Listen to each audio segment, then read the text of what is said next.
All right. In Chicago, he's the co-host of Parkins and Spiegel, 2 to 6 Central, author of Pipeline to the Pros. Fascinating book, D3 Basketball to the NBA, Connectivity, at Danny Parkins on Twitter. He's joining me now. All right, Danny, let's start with this.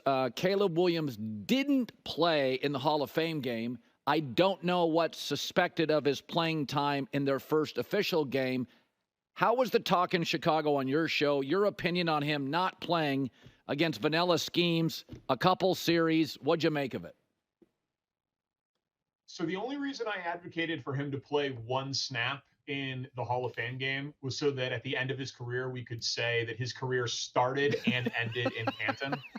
I thought that type of synergy would actually be really nice because I'm obviously very bullish on Caleb Williams, but they're going to do what the league trend seems to be here with Caleb Williams. They've said between 45 and 55 snaps for him this preseason. CJ Stroud got 43. Bryce Young got 54.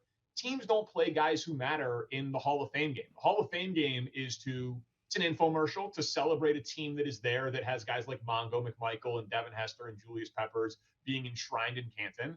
And you get extra practices because you report to training camp early. But if you look at who's played in this game the last couple of years, I mean, it's Kellen Mond against Zach Wilson, Kyle Sloter against Jarrett Stidham, Garrett Gilbert against Mason Rudolph. That sounds to me like Davis Mills against Tyson Bagent, which is what we got a couple of days ago. Caleb Williams does not need to be playing in games that Garrett Gilbert has started in the past. Let me talk about this. The Olympics. Maybe I'm being corny, but I actually think the Copa, the Euro, the WNBA, and the Olympic ratings are tied together. In an angry political time, they make me smile. They make me happy. I'm proud of America. Am I being corny at the massive Olympic ratings, better than expected? Your thoughts? The Olympics is just great television, and it's nice to have it back looking like the normal Olympics in the post-pandemic world that we have. Like it's just spectacular. Now we understand why these TV networks bid what they do for it. So I think there's definitely something to your theory, because I know that whenever I get a news alert, it's very doom and gloom. And so we are all looking for things that we can rally behind and like, hey, we're all rooting for the same team. And that's nice in a very polarized context. But I also think I know nothing about any of this. And I can tune in, and in 90 seconds, I know everyone's life story, certainly the Americans' life story, who I'm rooting for, what they've been through to get there. And I'm like sweating on my couch, nervous with the parents of the girl on the uneven bars because they've built up their entire life to get to this moment. And one little thing could be wrong and it's all over. Like the 100-meter dash, it's the purest sporting event in the world. It's amazing. We have got the fastest man in the world back here wearing the red, white, and blue. 3/100ths of a second slower. Not only is he not the fastest man in the world, he doesn't even get a medal. Between first and eighth is 0.12 seconds. Like that is just an astronomical amount of pressure that I don't know. I smile during it. I root for it. I'm patriotic during it. But I'm also like crying and stressed and sweating. Like it just elicits a lot of emotions whenever you tune into the Olympics. Two things can be true. Something can be valuable, but overvalued. I said this about number one receivers. There's always a guy in the league, Moss, T.O., A.B., OBJ, that we just fall for. And I'm like, they never host trophies. Mahomes is actually a better quarterback, frankly, without Tyreek.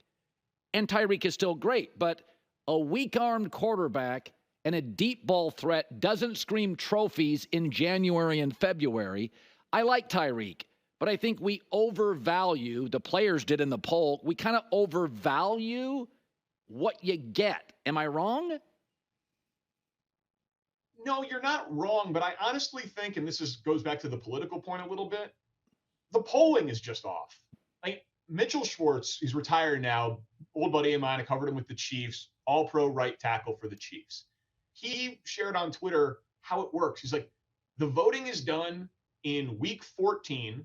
You're not given a list of names to choose from. It's just a blank sheet of paper with the team logos around the perimeter of it. So the playoffs aren't factored in. Some guys don't vote at all. Some guys only put 5 names in. Some guys only vote for their friends.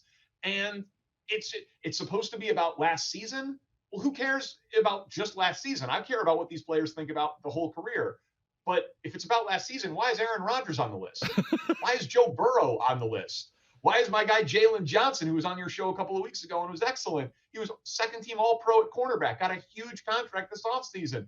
He's not on the list at all. So he's not a top 100 player based on last year. But Aaron Rodgers, who played 4 games, is. Tyreek Hill is the best player. Mahomes is 4th. It's all just ridiculous. And I will say, it makes me kind of happy to be someone who looks like me, like 6 foot nothing, 100 and nothing, who has these strong opinions about the NFL. Because I can honestly be like, see, I can rank players better than the players can rank the players. It's kind of reaffirming. By the way, 1 minute left. If I told you as a sportscaster, who are you rooting for to win the Steelers starting quarterback job? What makes better topics for us? Justin Fields. Yes.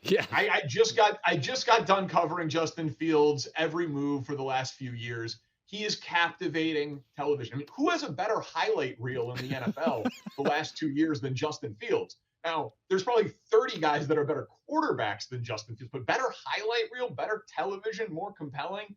He's much more interesting than Russell Wilson. So the storyline is Justin Fields. But I don't think either of these guys is the Steelers' answer at quarterback 2025 and beyond.